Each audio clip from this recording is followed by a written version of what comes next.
It's payback time. After the unspeakable horrors perpetrated by Hamas, Israel is now in battle formation. What does revenge look like amid the mobilization, the air raids, with the Gaza Strip blockaded out of water and electricity? Where do civilians there go? Meanwhile, the U.S. Secretary of State's flown in to display support for Israel, but also perhaps to help negotiate a humanitarian corridor. But will that open a way out for desperate Palestinians? Gaza's only other land border is with Egypt, which wants no part of a large influx of refugees. What kind of a conversation between Washington and Cairo, Antony Blinken, in the Middle East for what's perhaps the second death of the two-state solution? With its surprise attack, Hamas clearly prefers war. In the build-up, Israel's prime minister chose to go with far-right coalition partners from settler communities whose focus was imposing their might on the West Bank. Looking ahead, what will hardliners on both sides gain from a Gaza Strip potentially reduced to rubble? Today in the France 24 debate, we're looking at an Israel on the warpath. With us from New York, he was Israel's ambassador to the United States back in the 1990s. Itamar Rabinovich, thank you for joining us. Thank you. Thank you for having me. From London, Hisham Helier, Senior Associate Fellow in International Security Studies at the Royal United Services Institute think tank. Welcome to the show. Thank you very much. John Linden is Executive Director of the Alliance for Middle East Peace. Good to see you. Good to meet you. And France 24's Shirley Sitbon, watching events unfold in real time. How are you doing? Okay. Okay. The best one can do under the circumstances. The France 24 debate, where you've been joining the conversation on the hashtag F24 debate. Yeah, earlier in the company of Benjamin Netanyahu, the often monotone Antony Blinken, speaking with rare emotion in his voice, harking back to his own family history as a Jew. The people of Israel have long and rightly prided themselves on their self-reliance, on their ability to defend themselves, even when the odds are stacked against them. The message that I bring to Israel is this: you may be strong enough on your own to defend yourself, but as long as America exists, you will never ever have to. We will always be there by your side. Itamar Rabinovich, the role of the United States and the words that are being used, surprising some.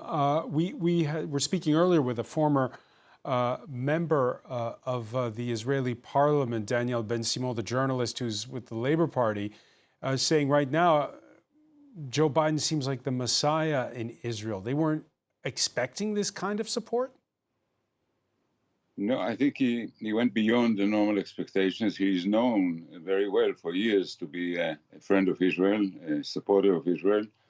He gave two speeches. The second was even more animated, because I think he was exposed to some photographs or footage of what was actually perpetrated. And I think that moved him and moved Blinken and moves many others. So that was the support. But in policy terms, this was very important. The message was not to Hamas, the message was to Iran, because I don't know to what extent Iran was directly implicated in this, but Iran is the mastermind of the effort to open 4 fronts against Israel. And the event that the Iranians think that they should do something themselves or use their proxy in Lebanon, Hezbollah, the dispatching of a U.S. Air Force carrier to the region was a signal to them to be careful. The message is to Iran, but will it make Antony Blinken's job a lot harder when he travels on to first Jordan, then Saudi Arabia, then to the UAE and Qatar? In the Arab world, sympathy is with the civilians in the Gaza Strip. That is obviously correct, but the question is, who has leverage on Hamas in the region? And these are not Saudi Arabia or Jordan. And the two countries that have leverage over Hamas are Turkey and Qatar. They are the ones who could prevail on Hamas to go for an exchange to release the hostages in return for prisoner or some sort of initial deal. a major deal between Israel and Hamas is not on the agenda. Hisham Helier, is that the right tone that's being employed currently by the United States? I don't think it is, because the situation that we see right now in Gaza is that the retaliation, the reprisal that is currently underway is really quite extraordinary. And I think we're going to see much more in the coming days and the coming weeks as Israel continues to bombard Gaza. Will move in, I think, with a ground invasion. I think people are very concerned throughout the region, but I also think internationally that international humanitarian law, i.e. the law of war, is not being upheld when it comes to this particular retaliation and reprisal. And there's a lot of concern from the United Nations. There's a lot of concern from various rights groups. And I think that those concerns are well-founded. Shirley Sitbon, on that point, right now in Israel, even moderates, they're not thinking about reconciliation. It's too fresh, and those images are too graphic. Yes, the only people calling for moderation maybe, or for now in the short term, are the families of the people detained in the Gaza Strip saying, wait before you launch that operation. First negotiate and try to get our relatives back. But yeah, you're right. The Israelis are looking for something that would get Hamas completely out of the Gaza Strip.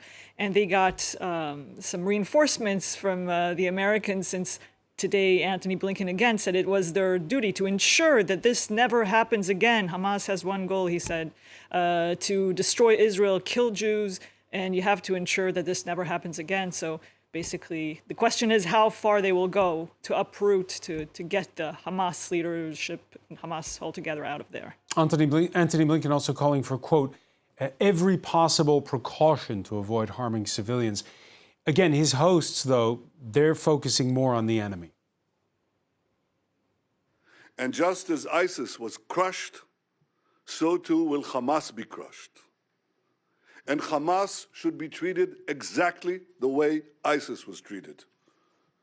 They should be spit out from the community of nations. No leader should meet them. No country should harbor them. And those that do should be sanctioned. So too will Hamas be crushed. John Linden. Well, that's certainly the agenda, and they've never been as clear. No Israeli government, no military operation in Gaza has had this as the stated goal at the outset before. So it is a new paradigm. We're using this word unprecedented a lot in recent days, but it's true. Now, it remains to be seen whether Hamas can certainly be toppled in Gaza, and I think the civilian toll required to accomplish that goal is going to eclipse anything we've ever seen before with regards to casualties in the Gaza Strip. So I'd echo all of the other speakers in the need to really prioritize civilian life and ensure that every step is taken to prioritize that, both of hostages and of civilian Palestinians living in the Gaza Strip. But Hamas itself is quite deeply rooted within Palestinian society since 1987. It was a social movement before it was a prescribed terrorist organization in most of the West. And I've spoken to a lot of Palestinian friends today and yesterday, all of whom are outraged by what happened, and many of whom are deeply, deeply antagonistic towards Hamas for a very long time. And they remain skeptical about the feasibility of being able to, like with a scalpel, remove it completely from the Palestinian body politic. So I think that might be a little bit too lofty an operational goal. And so, Itamar Rabinovich, what would be the goal if you can't, with a scalpel, get rid of Hamas? Well, here there are several dilemmas here. There's the dilemma of the hostages who might be harmed if we attack. There will not be just Palestinian civilian casualties. There will also be military Israeli casualties, and we've had many and enough of them. But there is the larger question of, suppose Israel moves in on the ground, topples Hamas, is in control of the Gaza Strip, and then what? Mm-hmm. Nobody wants to take Gaza. Egypt does not want, the Palestinian Authority doesn't want to come in on Israeli bayonets. Jordan is not interested.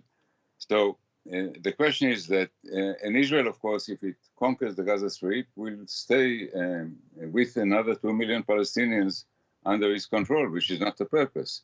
So I think before the operation is launched, the Israeli leadership needs to think not just of the way in, but also of the way out. Hisham Elior, France 24 spoke the other day to one of the Israeli opposition leaders, Yair Lapid. He was suggesting that at the end of the day, the Palestinian Authority take over the Gaza Strip. Is there any solution for what happens next in Gaza?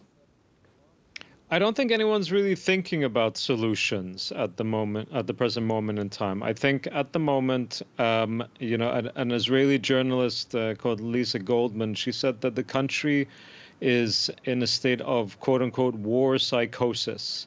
And I think that much of what's going to happen over the next few days and few weeks is entirely about feeling in domestic Israeli politics, as opposed to any sort of long-term strategy. You've already seen collective punishment being proclaimed as the stated policy when it comes to Gaza, where fuel has been cut, water has been cut, food has been cut, electricity has been cut, and all of this in order to support the overall goal of inflicting a price against Hamas. Of course, it's not simply against Hamas. It's against the entirety of the Gaza Strip, an incredibly densely populated, I think the third densely most populated area in the world, 2 million people who've been under a blockade for many, many years. And I don't know how one can imagine that this operation has some sort of long-term strategy when it goes about it in that sort of way. On the contrary, I worry first about the civilian casualties that we are already seeing and will see more of. I worry about what this means in terms of radicalization on the ground, because, you know, everybody will be touched by this in a horrible way. And I'm not sure that anybody's really thinking about what happens past the finality of that particular type of retaliation. All right, and commenting at a distance on all of this, we talked about reactions in other Arab nations. Commenting at a distance is the president of the Russian Federation. I don't understand why the U.S. moved carrier groups to the Mediterranean Sea. They sort of announced the second deployment. I don't really see how that makes sense. Are they going to bomb Lebanon or what? What are they going to do? Or did they just decide to scare someone? There are people there who are no longer afraid of anything. This is not the way issues need to be solved. They need to search for compromise solutions. This is what they need to do. Of course, such actions escalate the situation. Very briefly on this, Hisham Elior, we talked earlier about Antony Blinken sending messages and Joe Biden sending messages to Iran. When Vladimir Putin speaks like that, is that just kind of background noise at this point? Or is he going to gain traction from all of this? I mean, the Russians have been trying very hard to push their imprint within the wider Arab region for, of course, a very long time. So I think that Moscow is probably quite happy to see that the United States' closest ally in the region, i.e. Israel, is embroiled in this particular conflict. I mean, it's quite laughable to hear Mr. Putin speak in this sort of fashion, compromised and whatnot, when he's embroiled in Ukraine, in his own, you know, quagmire as it is. But, you know, that's hardly unexpected. This is more about trying to send a message internationally about relative power dynamics than anything else. I don't think it will get him very far. I don't see that Russia has much play in this particular conflict at all. And I don't think that anybody's really looking to Moscow for particular signals. I think this is just really about, for lack of a better expression, trolling the United States and its allies. Itamar Rabinovich, of course, during the Cold War, the Soviet Union was the main backer of Palestinian causes. Now, in terms of the militant groups, it's Iran. Do you get the feeling that we're back to the Cold War? No, I think we are into a period in which the whole global system changes. The two global, one of them a former global power, Russia, the United States, the emerging global power, China, they don't have the kind of influence and control that they had during the height of the Cold War. And regional actors, countries like Iran, Turkey, with about 90 million people each, strong armies, economies, societies, and so forth, do play a role, not just in the region itself, but beyond. Turkey is involved between Azerbaijan and Armenia, is in Libya, is in East Africa. Iran is providing Russia and Ukraine with military equipment, with missiles and attack equipment and so forth. So I think we need to think about the changes that the whole international system is undergoing, not a return to the Cold War, but the transition to a different international order.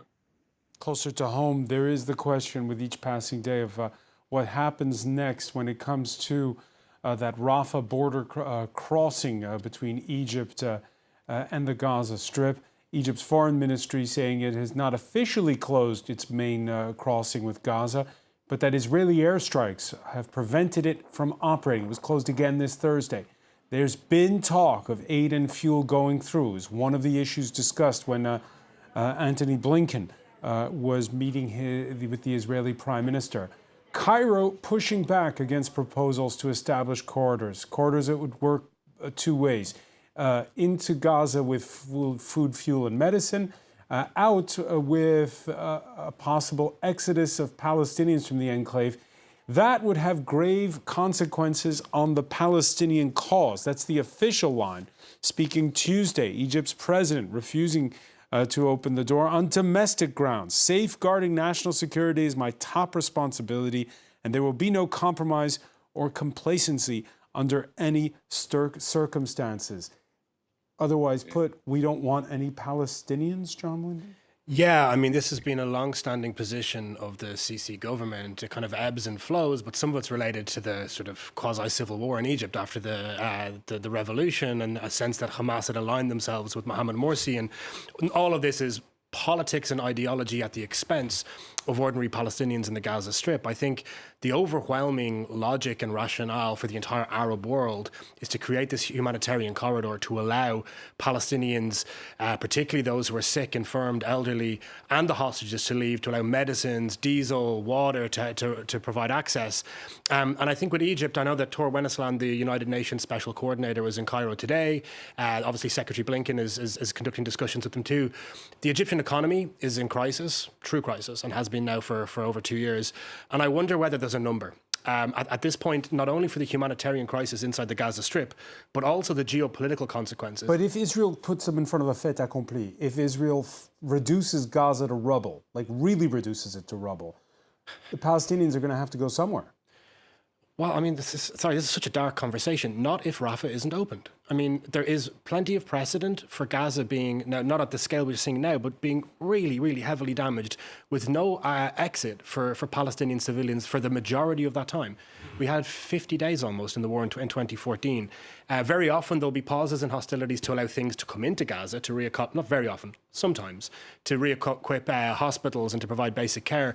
Far less frequently, once the conflict reaches its apex, do they let Palestinians leave the Gaza Strip. It usually happens at the very start and then not again. And it has not happened at the start of this escalation, which would lead you to believe that unless that corridor is created, it may not happen in this instance. And that would be a huge tragedy. We are likely to see civilian casualties at a scale we have never seen before in any moment of the Israeli-Palestinian conflict in history. Hisham Helier, no refugee camps in the Sinai Desert.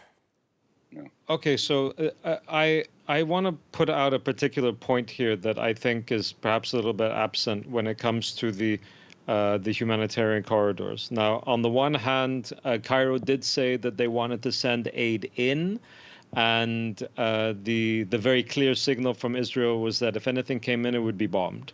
So that's aspect number one. Aspect number two is that public opinion in Egypt across the board, we're not talking here about the government, we're talking across the board, is incredibly resistant to the idea of setting up any camps within Sinai. For one simple reason, they suspect that they would never go back and that this would be ethnic cleansing of Palestinians from Gaza and basically the result of a forced expulsion. And considering the inclusion of far-right elements in Netanyahu's government for quite some time now that openly talk about Palestinians in the most grotesque of fashions, this is not something that Egyptian public opinion would be willing to tolerate, even while at the same time expressing tremendous solidarity with Palestinians and the Palestinian cause. It's not about not wanting Palestinians as much as it's about they see the opening and erection of these sorts of camps as a way to liquidate the Palestinian presence from Gaza. And a second death of the two-state solution. We've been proclaiming its death oftentimes of late. Will also put the focus in the Gaza Strip on all those who live in refugee camps and who fled Israel in 1948 and 1967. So Shirley Sitbon, you have Palestinians living in Gaza, and you have Palestinians who are refugees living in Gaza. Yeah. And the situation is that, well, what is the future? So what do you mean? I mean, now they're all blocked. It's the same whether there are refugees there or whether they were there before. They're all in the same chaotic situation, the same threat. And basically, countries around are saying they're trying to find solutions to lower the level, to not have this scenario you were talking about, bringing it down to rubble. This would harm, obviously, everyone, no matter your status, how long your ancestors have been here. The idea is just to find some way to either force the Israelis or maybe with the hostages, with maybe even internal pressures within Israel, to find some kind of solution. I mean, would the Israelis put pressure on their leaders if there's some kind of solution for the hostages that is found? Maybe there are alternatives. There's not just chaos and death at the end of this tunnel. And of course, part of that equation is that Israel on Wednesday finally had a breakthrough on domestic politics. We'd been expecting it since Saturday's unprecedented attack. There is what's called an emergency government now. It brings in one of the big leaders of the opposition. It's all about the war effort. Will it also signal a steering away from those radical elements that Hisham Helier was describing? Clemence Waller has the story. It's a temporary alliance turning political rivals into wartime allies. On Wednesday, Prime Minister Benjamin Netanyahu and National Unity Party leader Benny Gantz announced they would establish an emergency wartime government. The Israeli people are united, and today its leadership is united as well. The deal comes 4 days after the Hamas group launched deadly operations in areas outside of Gaza. The move also follows months of bitter division within Israeli politics. The war cabinet will be composed of Netanyahu, Gantz, as well as current defense minister Yoav Gallant. According to the statement, former IDF Chief of Staff Gadi Eisenkot and current Strategic Affairs Minister Ron Dermer will serve as observers. Opposition leader Yair Lapid has not joined the temporary alliance, though the joint statement said a seat would be reserved for him in the war cabinet. On the 7th of October, Lapid said he was open to joining an emergency government, but preconditioned his offer on sidelining extremists within the Netanyahu administration. I'm willing to put aside our differences and form with him an emergency, narrow, professional government to manage the difficult and complex operation ahead of us. Netanyahu knows that with the current extreme and dysfunctional cabinet, it can't manage a war. For now, Netanyahu's ultra-Orthodox and far-right allies, such as National Security Minister Itamar Ben-Gvir and Finance Minister Bezalel Smotrich, are set to remain in office to handle non-war-related affairs. Until the crisis is resolved, all bills and government decisions not pertaining to the war with Hamas have been suspended. meaning the controversial judicial overhaul, spearheaded by Netanyahu and his hardline government, have also been put on hold for the time being. So, Itamar Rabinovich, is this a recentering of Israeli politics? I know that on paper, they're only dealing, this unity government, this emergency government is only dealing with war matters. But are we going to see a recentering of Israeli politics? I very much hope so and think so. First of all, none of these extremist ministers are included in this emergency cabinet. Secondly, cabinet members, other ministers who visited public places in Israel were chased out by the public. I believe that when the dust settles, there will be a reckoning in Israel, and this government may getting closer to its end. Gantz and Lapid are center-left. This may be the beginning of a shift. We've had 9 months of what many Israelis, I included, think was the worst government we ever had. And I belong to those quite a few Israelis who would like to see a change to a centrist government. And I'm not one who says that the two-state solution is dead, because there is no other solution. I mean, there's an equal number of Israelis and Palestinians living west of the Jordan. And if there is no state solution, there will be one state. And that will be the end of Israel as we know it. So Israelis like me strongly believe in a two-state solution, and history may be on our side. Itamar Rabinovich there, Shirley, talking about the antipathy that some Israelis are feeling. I can just show you images earlier this week when the far-right National Security Minister, Itamar Ben-Gvir, went to the southern city of Sderot, to the scene of there had been a gruesome massacre of civilians at a bus stop. National unity put on hold as while he's speaking, a man starts to heckle him and prevents him from making his remarks. Is it the end for that wing of the Israeli government? And maybe not just that wing. We've seen in recent days several ministers trying to come back into the political scene, going to hospitals, visiting the wounded, and being heckled, shouted at, pushed outside, forced to leave.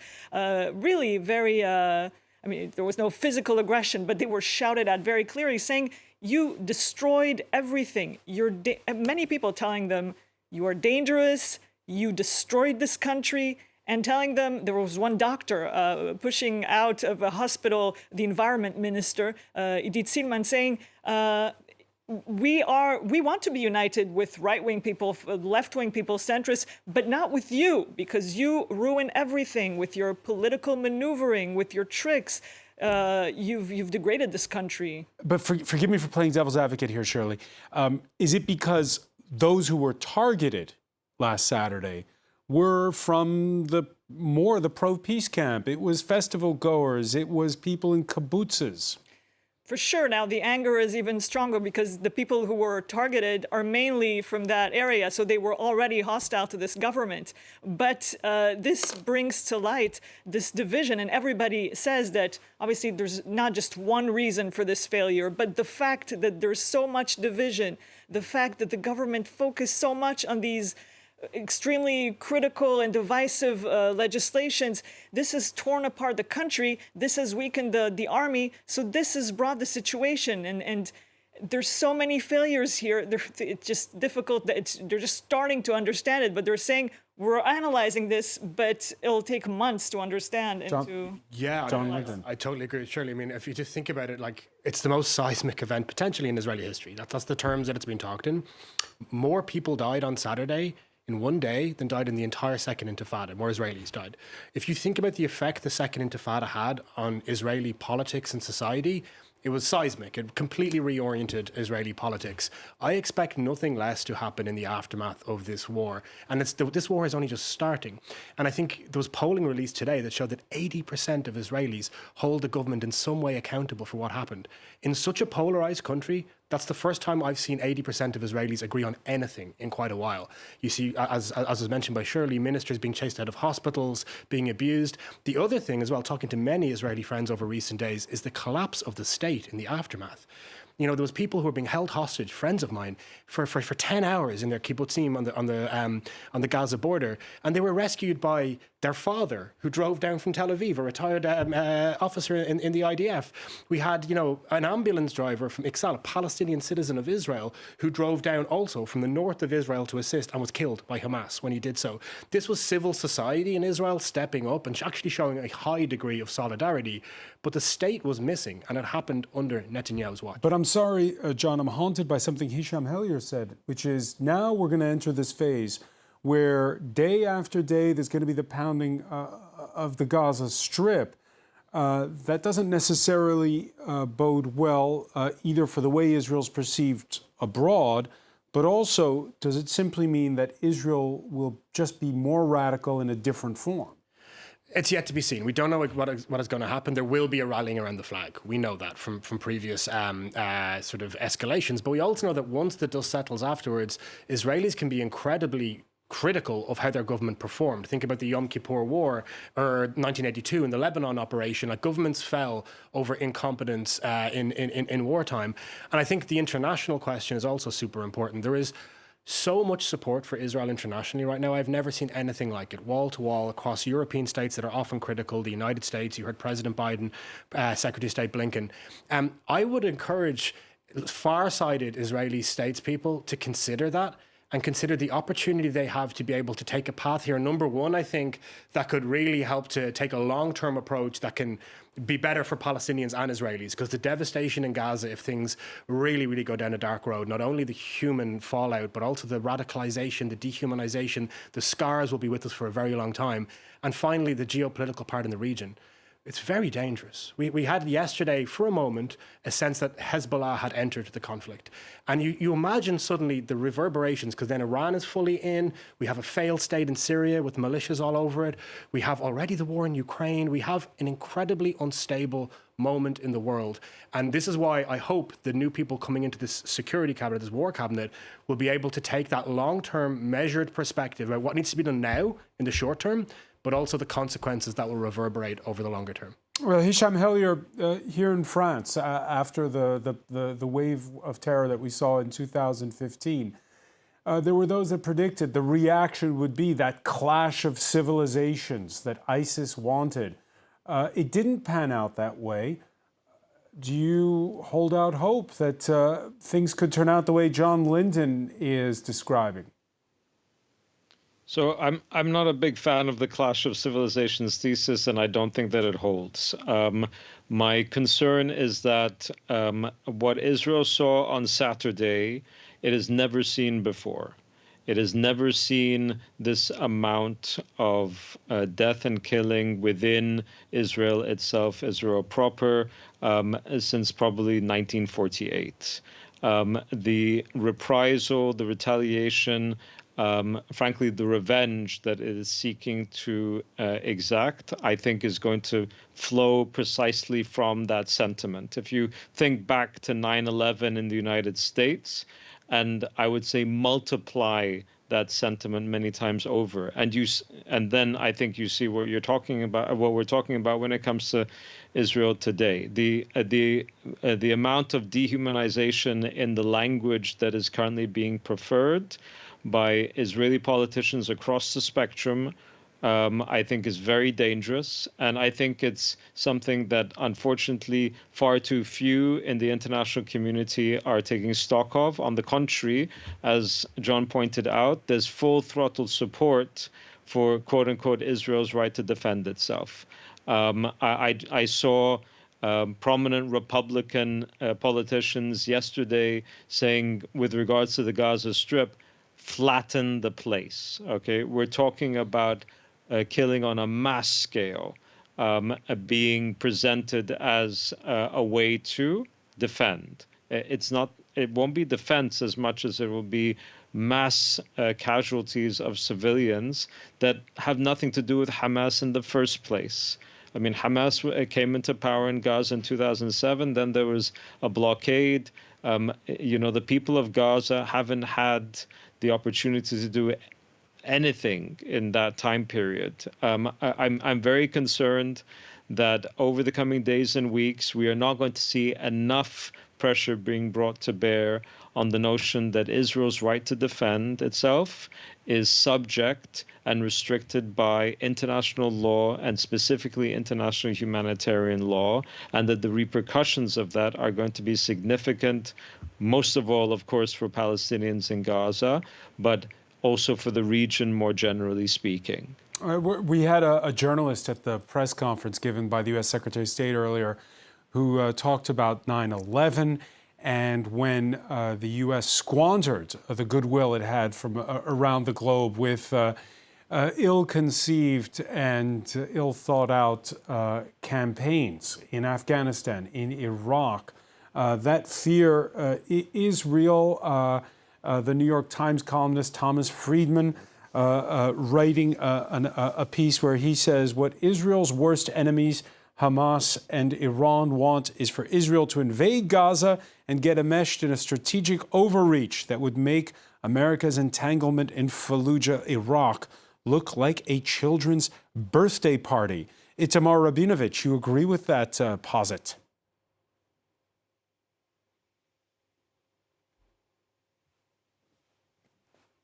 We seem to have lost the sound, unfortunately, Ambassador. We'll try to reconnect. Try once more. I'm sorry. We'll try to reconnect there with you in a second. Shirley Sitbon, is that something talked about, overreach, when you look at the discussion in Israel? Just repeat that. Well, just a strategic overreach, and you heard Hisham Helier expressing his worry over the plight of Palestinian civilians. Yes. It just seems that every time we get to the same situation, every time worse and worse, of course, but we get to the same situation, and when it's after an attack or rocket fire, under rocket fire, the Israeli government says, well, we don't have a choice. What do you want us to do? We have to destroy those weapons. We have to get those Hamas leaders out of such and such area of Gaza, of the Gaza Strip now. And it's the same scenario every time. And in between those wars, nothing evolves. But as we heard John Linden say, the scale here is unprecedented. Itamar Rabinovich, I believe we have the audio connection back. Apologies for the technical issues. That fear of a strategic overreach described in that article, do you share it? I do. I think that despite the rage in Israel, the sense that Israel has to retaliate, the sense that Israel has to restore its credibility, Israel needs to think about its position in the region, the peace that we have with Egypt, with Jordan, the Abraham Accords, our international standing. Israel is not the people that dwells alone. It lives in the international community. I'm encouraged by the fact that moderate, pragmatic ministers now have joined the war cabinet. I hope it's not simply a war cabinet, but a cabinet that looks for a broader way out of this crisis. And I would also expect the Arab world to exert pressure on Hamas. You spoke about Egypt before. Egypt looks at it also from the point of view that Hamas is the Palestinian branch of the Muslim Brotherhood, the deadly enemies of the Sisi regime. We have an Arab world. It's not just the 2 million civilians among whom Hamas operates. It's an Arab world of 340 million people, and there should be some way for the Arab world to bring its weight to bear on this ultimately small organization. We heard Antony Blinken saying, John Linden, how normalization, like the one that's in the works between Israel and Saudi Arabia, that can only be a good thing in terms of helping the Palestinians. Of course, they don't want to feel like they're being abandoned. No, and I think so. We had that dynamic up until early on Saturday morning, being the big story of the Middle East and the Israel-Palestine conflict, as has been the case over a decade or so, being relegated and deprioritized. And then, as this conflict has a habit of doing, it has now pushed itself in violent and terrible ways right back to the top of the agenda again, and shown, I think, the incompatibility of a regional diplomatic plan that leaves the Palestinians behind. Ultimately, 50% of the people between the Jordan River and the Mediterranean are Palestinian, and 50% are Jewish Israelis. Neither are going anywhere, and there needs to be a real diplomatic process that maybe harnesses, as you're saying, these regional dynamics which are new and provide different kinds of leverage and opening to address the Palestinian issue, not to avoid it, as I think Prime Minister Netanyahu wanted to at the outset. And in a strange way, the barbaric violence we saw on Saturday, which sets a new precedent for events in the region, plus what we're now seeing in Gaza, which again sets this ugly new precedent, could be a wake-up call. Like, is this where we want to go? But you heard both Shirley and Hisham Helier express a healthy dose of skepticism as to whether or not it will be a wake-up call. I mean, if history is a guide, they're right to be skeptical, right? That's if we continue to have the same pattern repeated forever, then of course. But then what are we doing here? Ultimately, the Israeli-Palestinian conflict can be resolved. I think, and I'll be careful how I say this, because what happened at the weekend is just so unspeakably awful. But there's not a single Israeli who thinks today that this conflict can be managed. Right? Now, unfortunately, some terrible ideas are going to come to the fore, but hopefully some good ones will come too.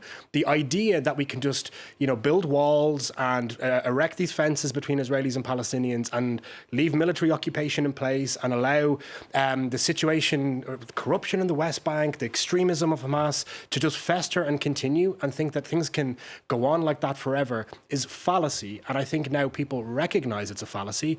And the job of the diplomatic community and moderate people on the ground is to now put good ideas into that vacuum. Shirley Sitbon? That would be great. It's true that we all hope for that. We all hope that, yes, various actors, the fact that now Israel has also relations with not just Egypt and Jordan, but other countries in the area, still with Turkey, that together they can move forward and find solutions.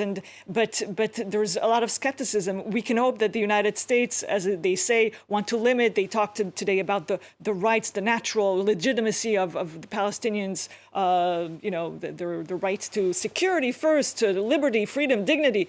But we want to hope that this will lead to something real, but will it be just after something that's going to be tragic? What's on the long term? I'm sure many Israelis have long believed that there are many solutions, but unfortunately we see on the ground that more and more people are just getting used to this terrible situation. One final point, and I'll put it to you, Hisham Helier, because you're in London, and here in Paris, we had hundreds rallying this Thursday evening for what was a banned demonstration, banned by the government in support of the Palestinians. One French politician commenting in the last few days how whenever it erupts in the Middle East, Jews feel scared and Muslims feel humiliated. Is that the sense you're getting where you are? I think it really depends what communities you're talking about and which places. I did see a very, regrettable is not a good word for it. I saw an outrageous story, outrageous in the sense that this should never be the case, of a Jewish school in North London telling its students that they could do away with wearing their blazers because their blazers had the Star of David emblazoned on it this week, that they were suspending that rule as part of the uniform. That's outrageous. That should never, ever have to be the case. And these communities should not have to fear Islamophobia or anti-Semitism as a result of what's going on in places that are far, far away from them, and that they are not responsible for.